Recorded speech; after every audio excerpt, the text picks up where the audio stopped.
सभी प्यारे भक्तों को राधे राधे। जय श्री कृष्णा। भक्त सूरदास और नन्हे कान्हा की अद्भुत लीला। ये बात उस समय की है जब भक्त शिरोमणि सूरदास जी अपनी मस्ती में मग्न श्री कृष्ण का नाम जपते हुए कहीं जा रहे थे। उनकी आंखों में संसार का अंधेरा था, लेकिन हृदय में उनके आराध्य की ज्योति जल रही थी। वे ब्रज की धूल में रमे हुए चले जा रहे थे। अचानक उनके साथ अनहोनी हुई। मार्ग में एक सूखा गहरा गड्ढा था जिसे वो देख ना सके और सीधा उसमें जा गिरे। गहरे गड्ढे में गिरते ही एक साधारण मनुष्य शायद बचाओ बचाओ चिल्लाता, किसी राहगीर को आवाज़ देता, लेकिन सूरदास जी तो साधारण नहीं थे। वे किसे पुकारते? उन्होंने तो अपना सर्वस्व उस छलिया को सौंप रखा था। उनके मुख से किसी मनुष्य का नाम नहीं, बल्कि अपने सखा, अपने प्रभु का नाम निकला। वे उन्हीं से उलाहना देने लगे, हे ब्रज के नटखट, हे मेरे प्यारे कान्हा, क्या आज अपनी जिम्मेदारी से मुकर जाओगे? मुझे इस निर्जन वन में, इस गड्ढे में अकेला छोड़ दोगे?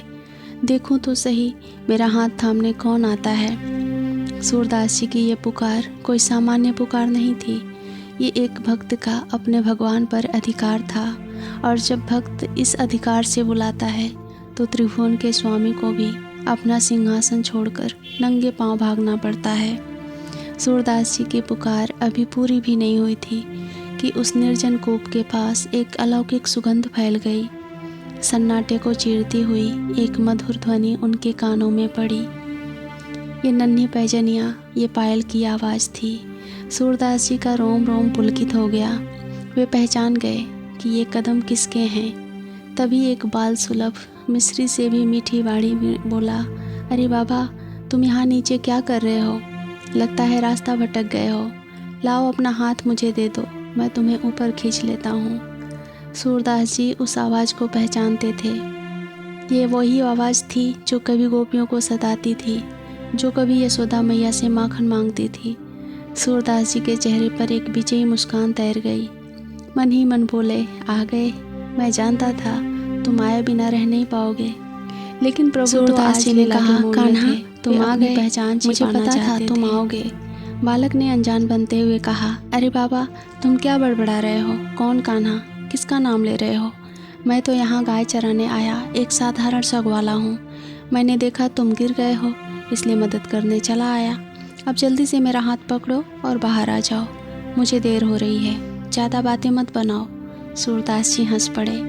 उन्होंने सोचा, अच्छा, अब मुझसे भी छल। सारी दुनिया को तो अपने माया से नचाते हो, आज अपने भक्त से भी लुका छिपी खेल रहे हो।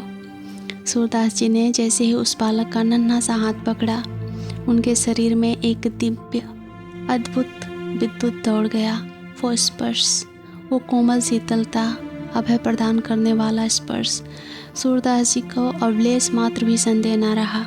वे समझ गए कि वे साधारण बालक का हाथ नहीं, बल्कि सांवरे सलोने सरकार का है। वे बोले, कान्हा, तेरी बांसुरी भले ही पूरी दुनिया को नचा ले, लेकिन मैं जानता हूँ कि तेरे भक्त का दुख तुझे नचा देता है। मान भी जाओ कि तुम मेरे प्रभु हो। बालक ने फिर हठ किया, अजीब बाबा हो तुम, मदद करो तो भी किसी और का नाम लेते हो। मैंने कहा ना कि मैं कोई कान्हा बना नहीं हूँ। अगर ऊपर नहीं आना है तो मैं चला। बाएं छुड़ाए जाते हो। बालक को ऐसा देखकर सूरदास जी ने झटके से उनका हाथ पकड़ लिया और उस बालक ने सूरदास जी को ऊपर खींच लिया। जैसे ही सूरदास जी समतल जमीन पर आए, श्री कृष्ण अपना हाथ छुड़ाकर भागने की कोशिश करने लगे। उन्हें डर था कि कहीं भक्त की प्रेम पास में बांध कर वो फिर सामने न आ जाएं। सूरदास जी ने कसकर कलाई पकड़ ली, लेकिन प्रभु तो प्रभु हैं। वे एक झटके में अपना हाथ छुड़ाकर दूर खड़े हो गए। सूरदास जी का जो शरीर था वो शक्ति विहीन हो गया, उनका हाथ छूट गया। तभी उस मार्मिक क्षण में सूरदास जी ने एक ऐसा ऐतिहासिक दोहा कहा जो आज भी भक्ति के जगत में गूंजता है। उन्होंने जाते हुए उन कदमों की आहट की ओर मुँह करके ललकारा, बाहें छुड़ाए जात हो, निबल जान के मोह, हृदय से जब जाओगे सबल समझूंगा तो है। हे कान्हा, तुम मुझे शरीर से कमज़ोर और अंधा जानकर बलपूर्वक अपना हाथ छुड़ाकर भाग रहे हो। इसमें तुम्हारी कोई बहादुरी नहीं है। मैं तुम्हें शक्तिशाली तब मानूंगा जब तुम मेरे हृदय से निकल कर दिखाओगे।